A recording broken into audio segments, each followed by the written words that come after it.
Hello and welcome guys. आज हम बात करेंगे हिंदू मैरिज एक्ट 1955 की। जब हम इस अधिनियम की बात करते हैं तो इस अधिनियम को 18 मई 1955 में लागू किया गया था और इसके 6 चैप्टर्स एंड 30 सेक्शंस हैं। और आज हम बात करेंगे चैप्टर फर्स्ट की। जब हम चैप्टर फर्स्ट की बात करते हैं तो इसमें 4 सेक्शन हैं, first, second, third and fourth.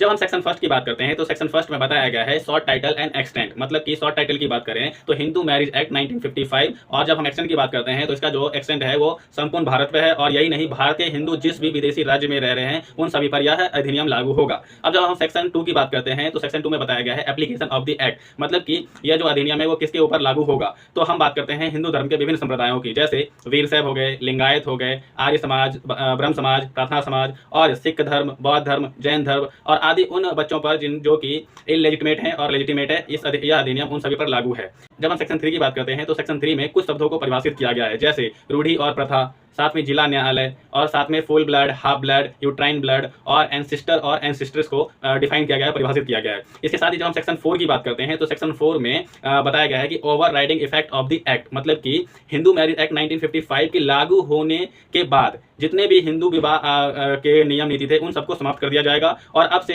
Hindu marriage act 1955 के लागू होने के बाद सभी हिंदू विवाह पर यही अधिनियम लागू होगा और इसी अधिनियम के अनुसार विवाह किया जाएगा। तो यही थी हिंदू मैरिज एक्ट 1955 के चैप्टर फर्स्ट की बात। धन्यवाद।